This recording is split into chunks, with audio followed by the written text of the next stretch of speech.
کام کا آغاز کیا جا سکے۔ دینی بھائیوں اور دوستو، آپ سب جانتے ہیں یہ آپ کا پروگرام دفتر جالیات ثنائیہ قدیم کی جانب سے ہو رہا ہے۔ آج کے اس پروگرام میں بہت ہی خوش نصیبی کی بات ہے کہ بڑے بڑے دکاترہ، علماء و مشائخ آپ کے درمیان تشریف رکھتے ہیں۔ اب تک 4 تقریریں بہت ہی اہم موضوع پر ہو چکی ہیں۔ اب میں تیسری نشست کا آغاز تلاوت کلام پاک سے کرنا چاہتا ہوں، جس کے لیے میں دعوت دیتا ہوں عزیزم عبدالرحمن ضیاء کو کہ وہ آئیں اور پروگرام کا آغاز تلاوت کلام پاک سے کریں، اور میں اپنے مشائخ سے بھی گزارش کروں گا کہ برائے مہربانی اسٹیج پر تشریف لائیں اور سامعین بھی اپنی اپنی جگہ پر تشریف رکھیں۔ لمبی نہیں کریں گے۔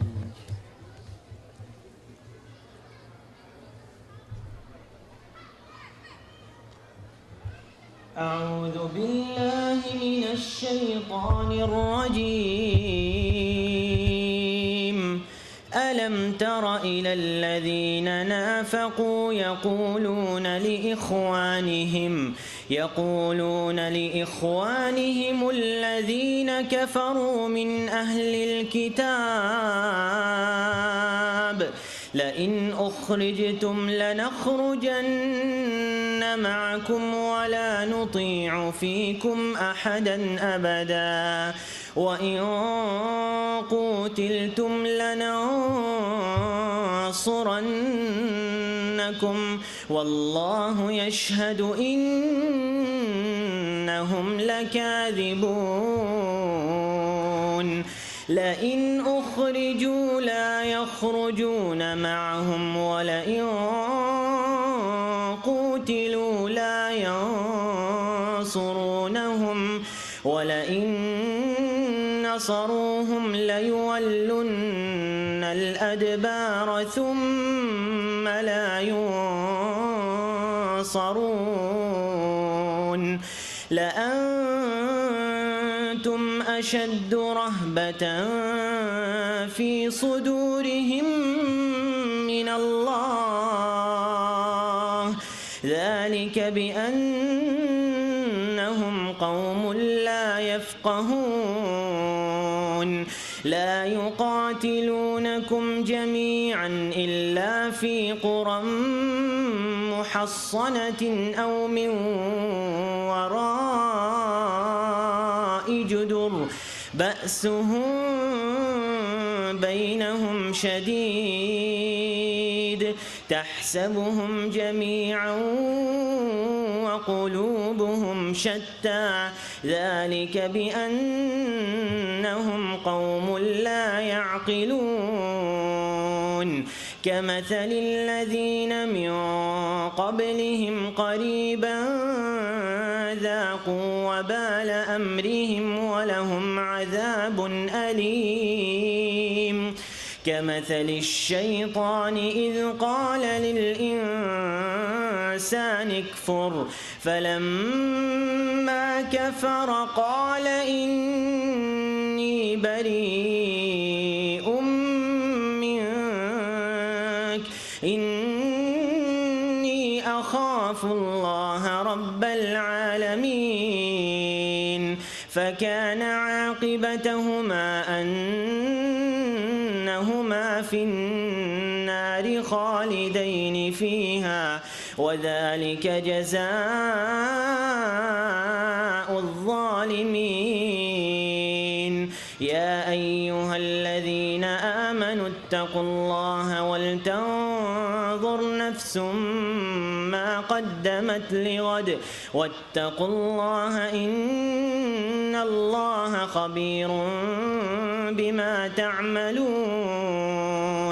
ولا تكونوا كالذين نسوا الله فأنساهم أنفسهم أولئك هم الفاسقون. لا يستوي أصحاب النار وأصحاب الجنة أصحاب الجنة هم الفائزون. لو أن أنزلنا هذا القرآن على جبل لرأيته خاشعا متصدعا من خشية الله وتلك الأمثال نضربها للناس لعلهم يتفكرون هو الله الذي لا إله إلا هو عالم الغيب والشهادة هو الرحمن الرحيم هو الله الذي لا إله إلا هو الملك القدوس السلام المؤمن المهيمن العزيز الجبار المتكبر سبحان الله عما يشركون هو الله الخالق البارئ المصور له الأسماء الحسنى يسبح له ما في السماوات والأرض وهو العزيز الحكيم.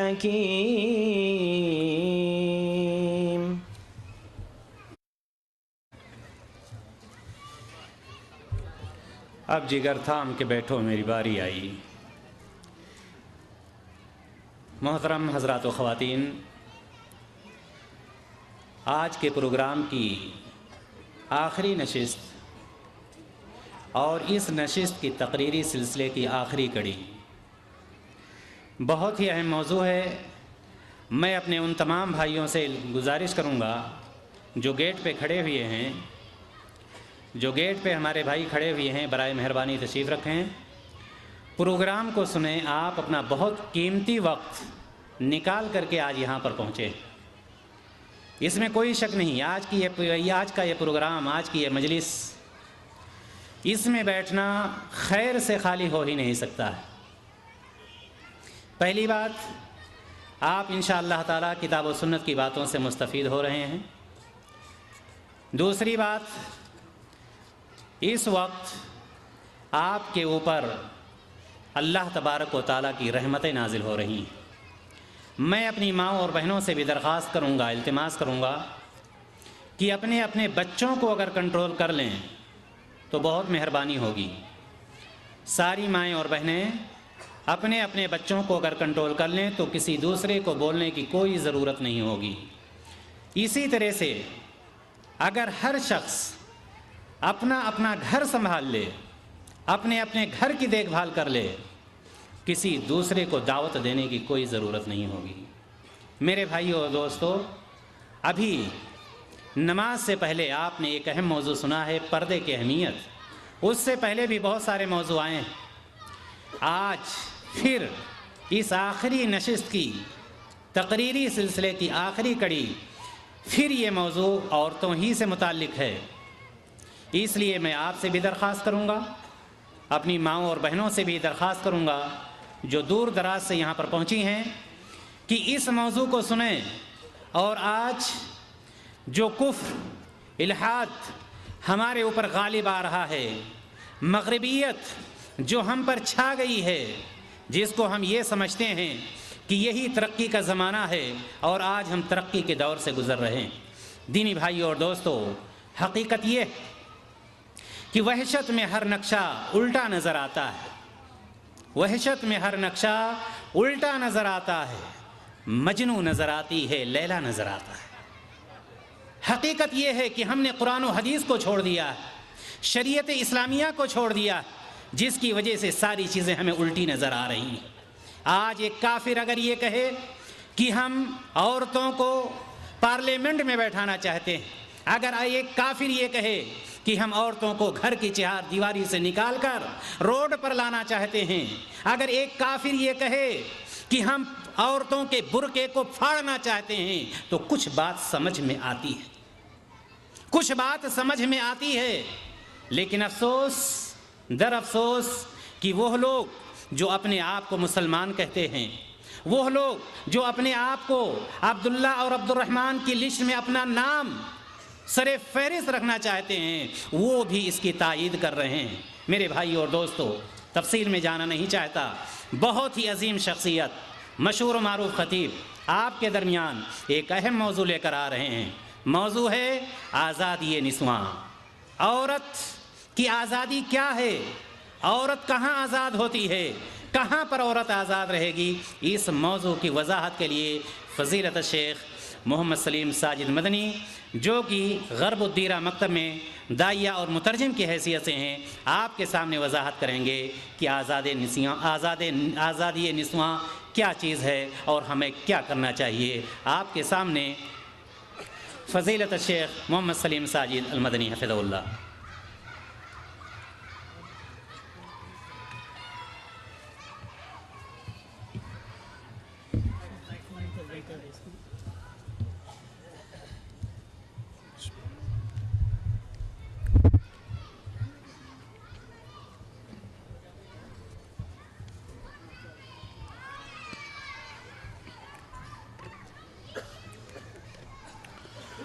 السلام علیکم ورحمۃ اللہ وبرکاتہ۔ الحمد للہ نحمده ونستعینه ونستغفره ونؤمن به ونتوکل علیہ ونعوذ باللہ من شرور انفسنا ومن سیئات اعمالنا، من يهده الله فلا مضل له ومن يضلل فلا هادي له، وأشهد أن لا إله إلا الله وحده لا شريك له، وأشهد أن محمدا عبده ورسوله، أما بعد فإن خير الحديث كتاب الله، وخير الهدي هدي محمد صلى الله عليه وسلم، وشر الأمور محدثاتها وكل محدثة بدعة وكل بدعة ضلالة وكل ضلالة في النار۔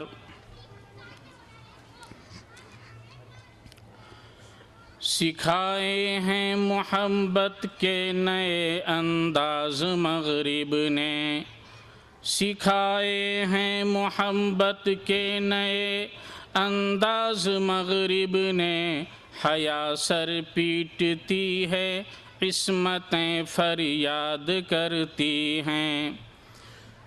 برادران اسلام، قابل صد احترام علماء کرام، معزز سامعین، میری ماں اور بہنوں، آج آپ حضرات کے سامنے اس موضوع پہ گفتگو کرنے کی دعوت دی گئی ہے جس کی آواز آج پوری دنیا میں پھیلی ہوئی ہے، اور خاص طور سے عالم اسلام سے بہت ہی زیادہ مطالبات ہو رہے ہیں کہ مسلمان خواتین کو آزادی حاصل ہو اور انہیں اسلامی قید و بندش سے آزاد کیا جائے۔ میرے بزرگوں اور دوستو، عورت کی آزادی کا مفہوم کیا ہے؟ یہ اہل مغرب اور یہود و نصارہ عورت کی آزادی کی اس آواز سے چاہتے کیا ہیں؟ انشاءاللہ العزیز تاریخ کی روشنی میں آپ کے سامنے مختصر طور پہ اس موضوع کی وضاحت کی کوشش کی جائے گی۔ میرے بزرگ اور دوستو، عالمی کانفرنس کے اندر یہ چیز طے پائی کہ سب سے پہلے آزادی کی ایک تعریف ہو۔ آزادی سے ہمارا مقصد کیا ہے، اس کو پہلے ضبط کیا جائے۔ تو تین چیزیں سامنے آئیں۔ پہلی چیز تو یہ کہ ہر قید و بندش سے آزاد ہو کر اپنی چاہت کے مطابق کام کرنے کی قدرت رکھنا۔ یہ عورت ہر قید و بندش سے آزاد ہو کر جو چاہے وہ کر سکے، اس کو اختیار حاصل ہو کہ اس کا جی جو بھی چاہے اس کو کرنے کا موقع دیا جائے، اختیار دیا جائے۔ دوسری چیز، اپنے معاملات کے اندر تصرف کرنے کا پورا اختیار رکھنا۔ تیسری چیز، دوسروں کو نقصان پہنچائے بغیر اپنی عقل و دانش کے ذریعے اپنی چاہت کے کام کو انجام دینے کی طاقت رکھنا۔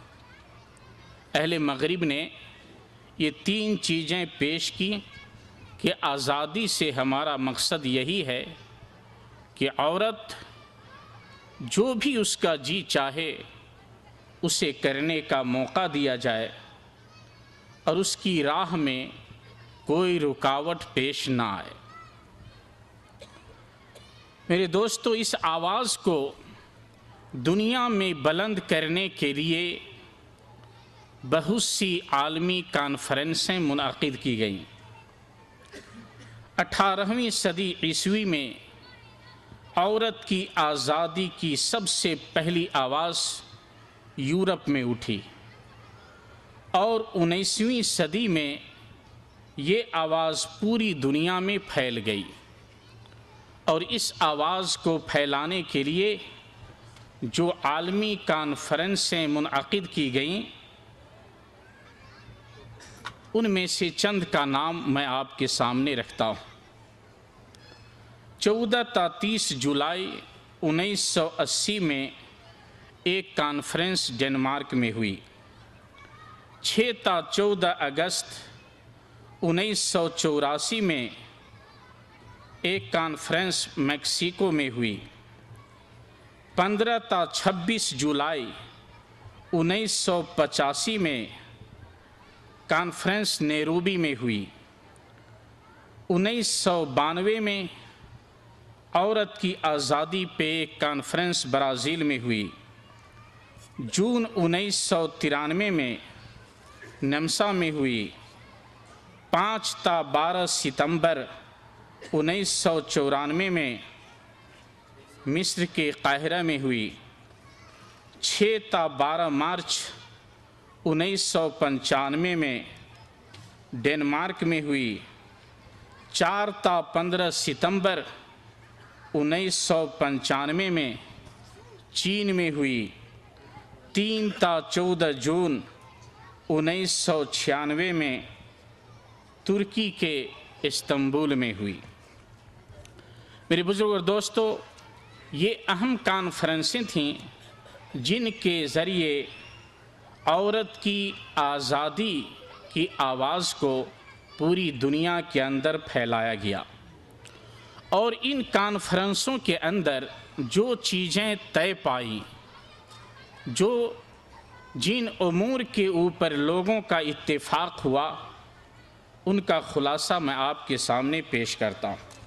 نمبر 1، مرد و خواتین کے درمیان مکمل مساوات اور برابری۔ نمبر 2، ریڈیو، فلموں اور ٹی وی وغیرہ پر عورت کو آنے کی اجازت۔ نمبر 3، یونیورسٹیوں میں مردوں کے ساتھ مل کر تعلیم حاصل کرنے کا اختیار۔ نمبر 4، اونچی تعلیم کے لیے بیرون ملک جانے کی سہولت فراہم کی جائے۔ نمبر 5، سیاسی میدانوں میں حصہ لینے کی اجازت دی جائے۔ نمبر 6، اسپتالوں، کمپنیوں اور فیکٹریوں میں مردوں کے ساتھ مل کر کام کرنے کی اجازت دی جائے۔ نمبر 7، انہیں مخصوص جمعیات اور مراکز قائم کرنے کا اختیار دیا جائے۔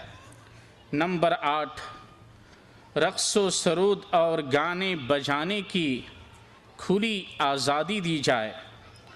نمبر 9، ایئر ہاسٹس، پائلٹ اور ڈرائیور بننے کی اجازت دی جائے۔ نمبر 10، پردہ اور حجاب کی قید سے آزادی دلائی جائے۔ اور یہ جو آخری بند ہے کہ پردہ اور حجاب کی قید سے خاتون کو آزاد کیا جائے، اس کا مطالبہ خاص طور سے عالم اسلام سے کیا گیا۔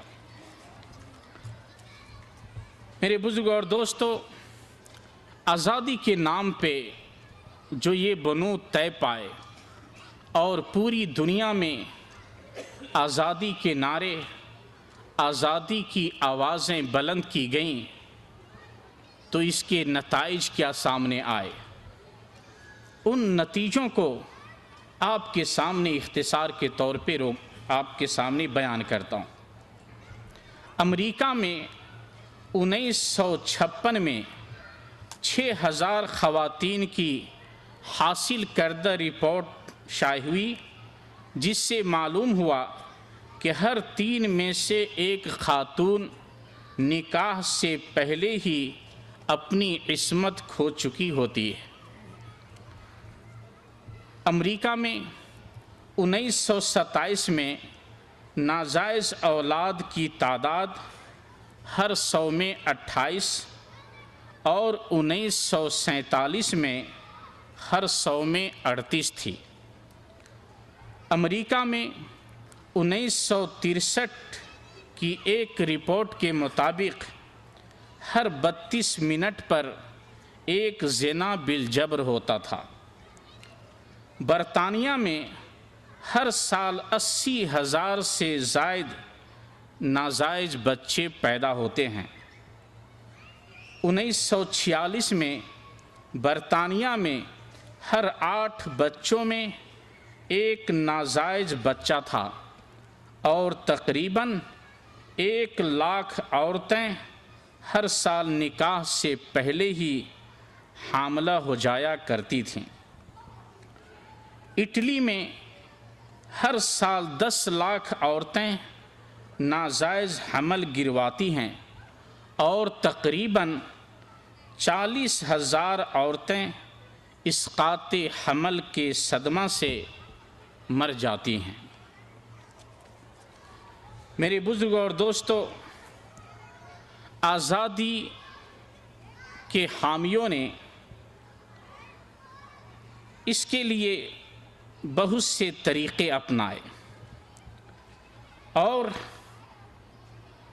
بہت ایسے امور سامنے لائے جن کے بارے میں آپ سنیں گے تو آپ کو شرم محسوس ہوگی۔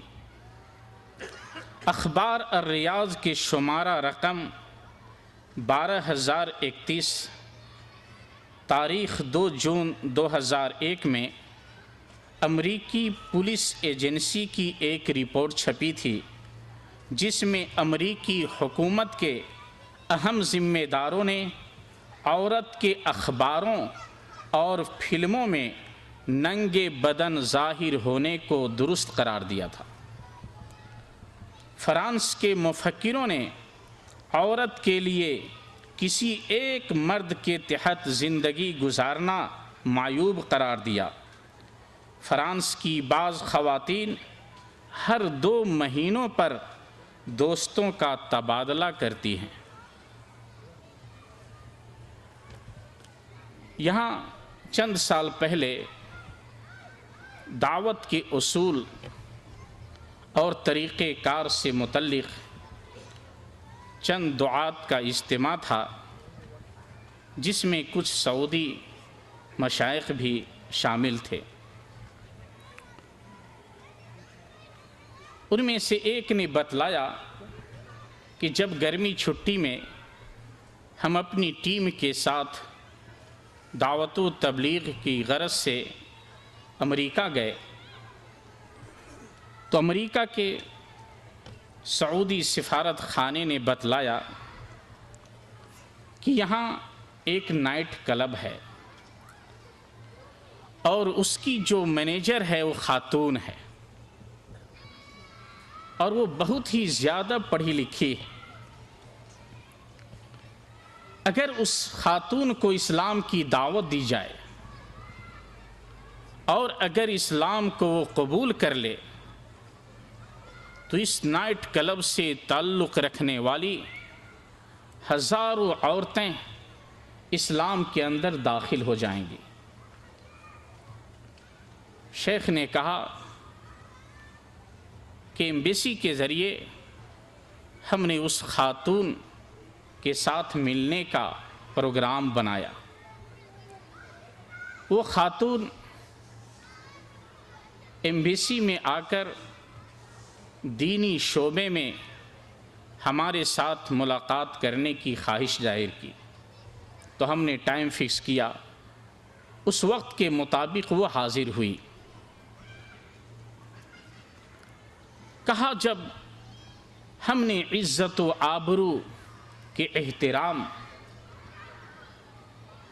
کے اوپر زور دیا اور خاتون کی سب سے بڑی قیمتی دولت اس کی عزت و آبرو ہے،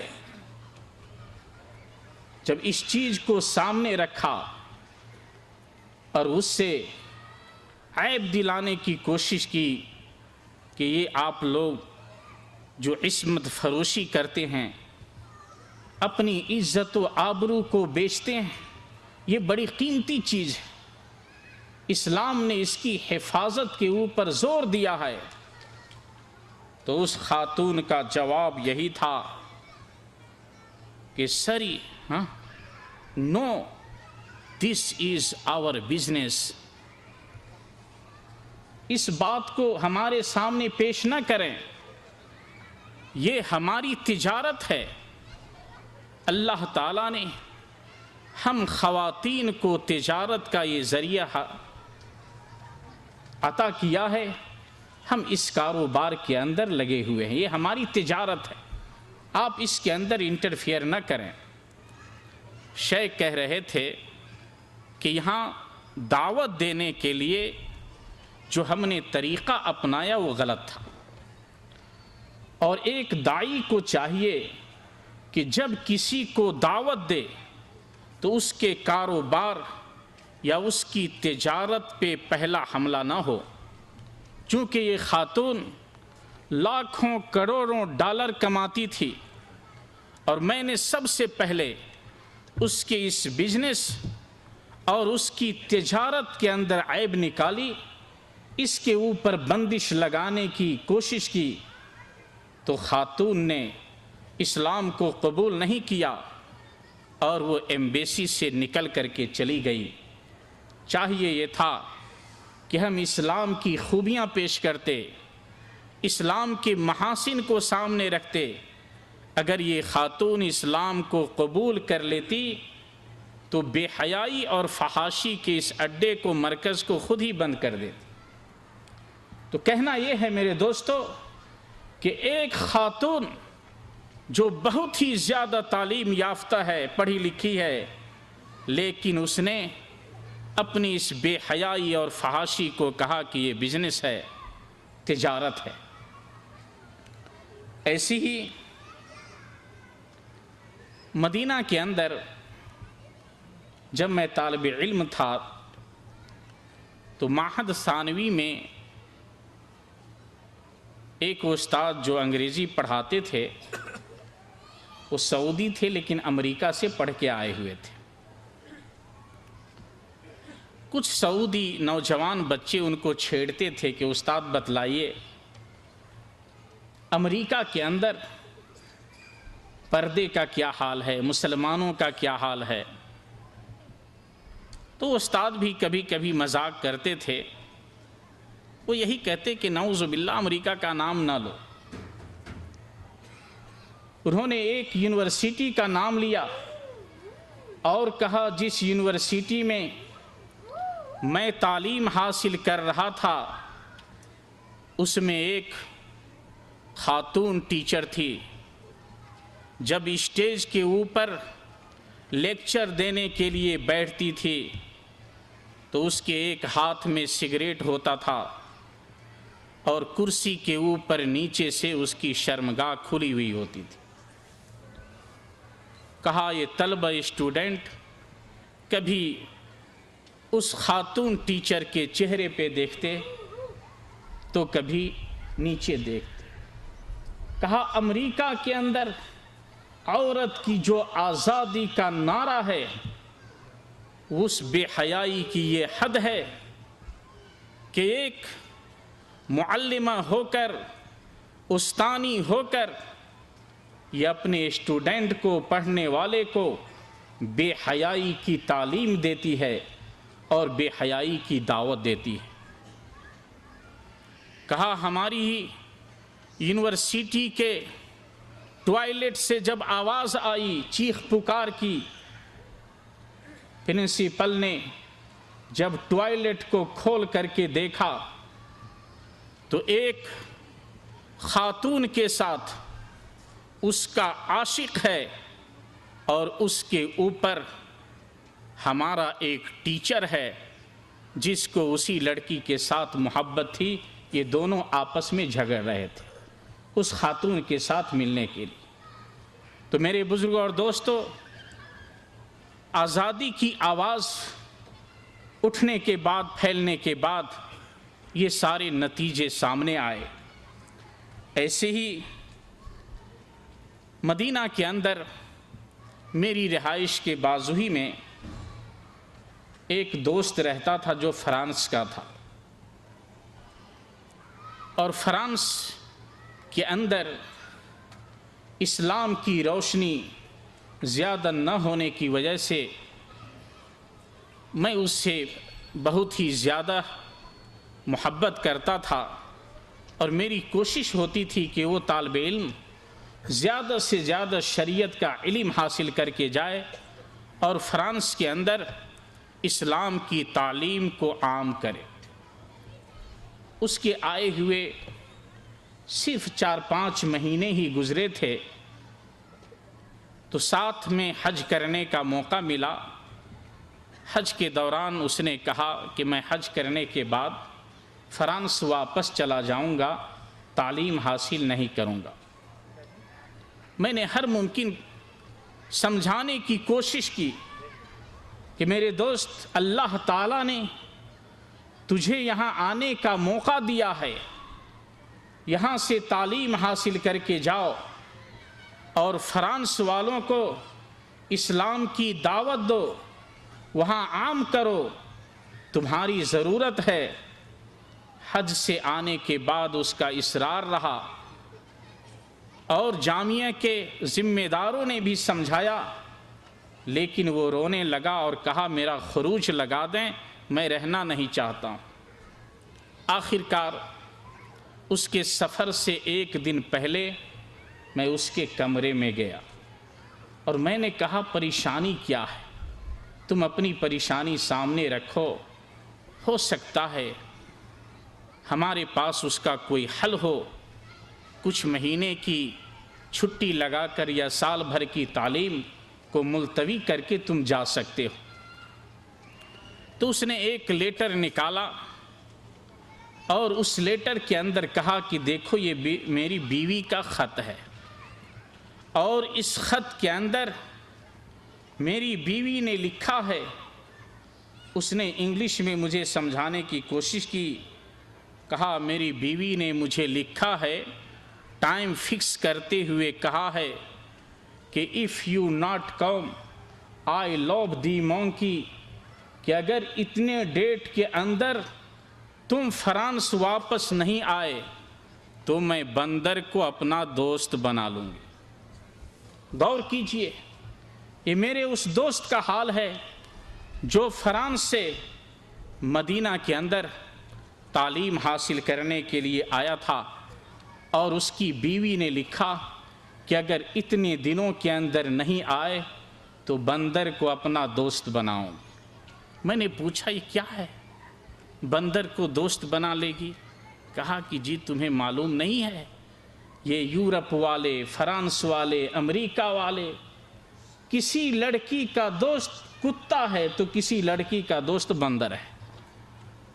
کہا یہ اپنے شوہروں کو جس قدر محبت نہیں کرتی، اس محبت سے بڑھ کر کتوں کے ساتھ اور بندروں کے ساتھ محبت کرتی ہیں، اور کہا فرانس کے اندر عورتوں کا بندروں کے ساتھ رہنا یہ عام ہے۔ تو میرے دوستو، غور کریں کہ آزادی نسواں کی آواز بلند کرنے کے بعد پوری دنیا کے اندر کیسی کیسی تباہیاں پیدا ہوئی ہیں۔ لیکن میرے بزرگ اور دوستو، افراط و تفریط کے اندھیروں میں بھٹکنے والی قوم کو اگر کوئی چراغ دکھانے والا ہو سکتا تھا تو وہ مسلمان تھا۔ اگر اس قوم کو جو ظلم و تاریکیوں کے اندر بھٹک رہی ہے، صحیح روشنی دکھلانے والا، صحیح روشنی کی طرف لانے والا، صحیح راہ کے اوپر لگانے والا اگر کوئی ہو سکتا تھا تو مسلمان تھا، جس کے پاس اللہ کا قرآن اور نبی کا فرمان ہے۔ مگر میرے دوستو، جن پہ تکیہ تھا وہی پتے ہوا دینے لگے۔ اس قوم نے بھی یہود و نصارہ کو پیچھے چھوڑ دیا، اور یہود و نصارہ نے عالم اسلام کے اندر عورت کی آزادی کو عام کرنے کے لیے اور اس بے حیائی کو پھیلانے کے لیے بہت سے طریقے اپنائے۔ پہلا طریقہ تو یہ تھا کہ عالم اسلام کے اندر اس کو عام کرنے کے لیے صحافیوں اور مقالہ نگاروں کا انتخاب کیا جائے۔ تو یہود و نصارہ نے مسلمانوں میں سے بہت سے ایسے صحافی اور مقالہ نگاروں کو منتخب کیا، انہیں نوکریاں دیں، انہیں پیسے دے کر ان کے قلموں سے عورت کی آزادی کی آواز کو عالم اسلام کے اندر پھیلانے کی کوشش کی۔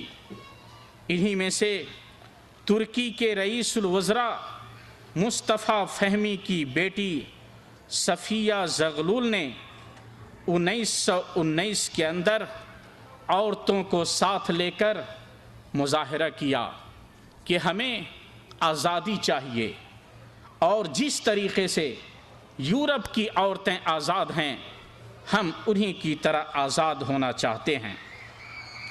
سلطان پاشا کی بیٹی ہدا شعراوی نے 1919 کے اندر اسی طریقے سے عورتوں کو اپنے ساتھ لے کر مظاہرہ کیا۔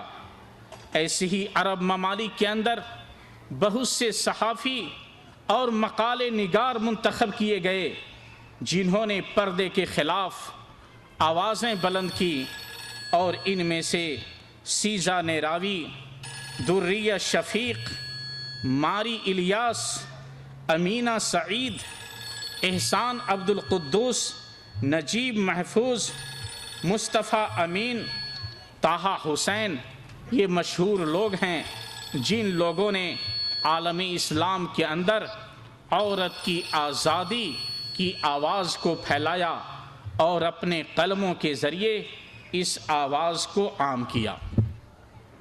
دوسرا طریقہ یہ اپنایا گیا کہ عرب ممالک کے اندر اور اسلامی ممالک کے اندر کچھ صحیفے، جریدے اور میگزین کی اشاعت کی جائے جن کے ذریعے عورت کی آزادی کو پھیلایا جا سکے۔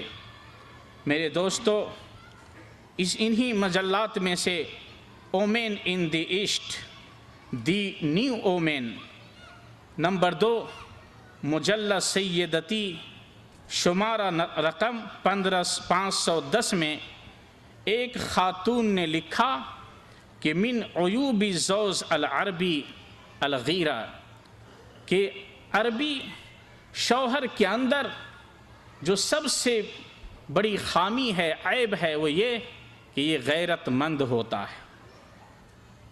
مجلہ کل الانسان، شمارہ رقم 58 میں ایک خاتون نے لکھا ماذا لو قالت امرأة هذا رجل Siddiqui, what if woman says this is my boyfriend، اگر کوئی خاتون کسی لڑکا کی طرف اشارہ کر کے کہہ دے کہ یہ میرا دوست ہے تو کیا ہوگا۔ اسی طریقے سے مجلہ الحسنہ، شمارہ رقم 81 میں ایک خاتون نے لکھا الفضیلۃ والکرامہ تعترضان مسیرۃ النجاح، کہ ہم فضیلت اور کرامت کے چکر میں رہ کر پھنسے رہ گئے، پیچھے رہ گئے۔ یہی وہ دونوں چیزیں ہیں جو ہمیں کامیاب ہونے سے روکتی ہیں۔ ایسے ہی مجلہ الفرح، الیقظہ، صباح الخیر، ہیا، الرجل، ہما، حوا وغیرہ ایسے مجلات ہیں جو آزادی نسواں کی دعوت دیتے ہیں۔ اور میرے دوستو، افسوس اس بات پر ہے کہ ہم جس بلاد حرمین کے اندر اس وقت سانس لے رہے ہیں، دشمنوں کے چنگل سے یہ ملک بھی محفوظ نہ رہ سکا، اور آزادی نسواں کی آواز یہاں اس طرح عام ہو گئی کہ آپ دیکھیں سعودی عرب میں روزانہ 40 صحیفے ایسے داخل ہوتے ہیں، اور یہ چند سال پہلے کی رپورٹ ہے جو یہاں کے وزارت اعلام کی طرف سے چھپی تھی۔ روزانہ 40 صحیفے ایسے داخل ہوتے ہیں جن کے ٹائٹل پہ خواتین کی نیم عریاں تصویریں ہوتی ہیں، اور آپ کسی بھی بقالے کے اوپر یا میٹ کے اوپر چلے جائیں اور دیکھیں کتنے ایسے میگزین اور مجلات ہیں جن کے اوپر نیم عریاں تصویریں ہیں، اور ایک مہینے میں 5 ملین نسخے فروخت ہوتے ہیں۔ غور کیجئے، یہ 5 ملین نسخے ایسے گھناؤنی مجلوں کے فروخت ہوتے ہیں، اور یہ خریدنے والے، پڑھنے والے کون ہیں؟ مسلمانوں کے نوجوان بیٹے اور نوجوان بیٹیاں ہیں۔ ایسے ہی میرے دوستو، مغربی ممالک نے عالمی اسلام کے اندر اس آواز کو بلند کرنے کے لیے جو تیسرا طریقہ اپنایا وہ یہ کہ مغربی ذہن رکھنے والے حکمرانوں کا انتخاب کیا جائے۔ ترکیہ میں مصطفیٰ کمال اتا ترک نے 1925 میں پولیس والوں کو حکم دیا کہ سڑکوں کے اوپر نقاب پوش خواتین اگر نظر آ جائیں تو ان کا نقاب اتار دیا جائے۔ 1926 میں پردہ، شرعی تعلیم، تعدد زواج، اسلامی کیلنڈر کو اتا ترک نے مردود قرار دیا، اور ترکی زبان سے عربی کلمات کو خارج کرنے کا حکم صادر کیا، اور جمعے کی جگہ 7 روزہ چھٹی کے لیے اتوار کا دن منتخب کیا۔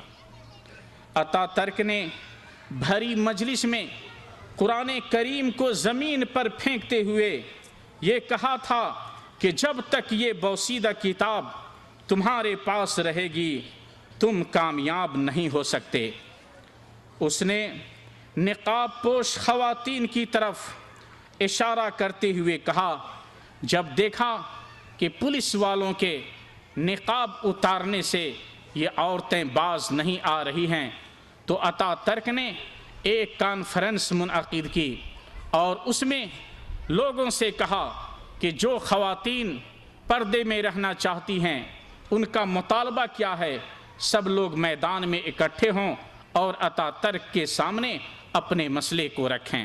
جب میدان کے اندر وہاں کی مسلمان خواتین پردے کے اندر حاضر ہوئیں کہ اپنی فریاد کو سامنے رکھے، اپنے مسائل کو سامنے رکھیں، تو اتا ترک نے بھری مجلس کے اندر اپنی بیوی کے چہرے سے پردہ ہٹا کر پھینکتے ہوئے کہا کہ جب تک ہمارے ملک میں یہ کالے کوے رہیں گے ہمارا ملک کبھی ترقی نہیں کر سکے گا۔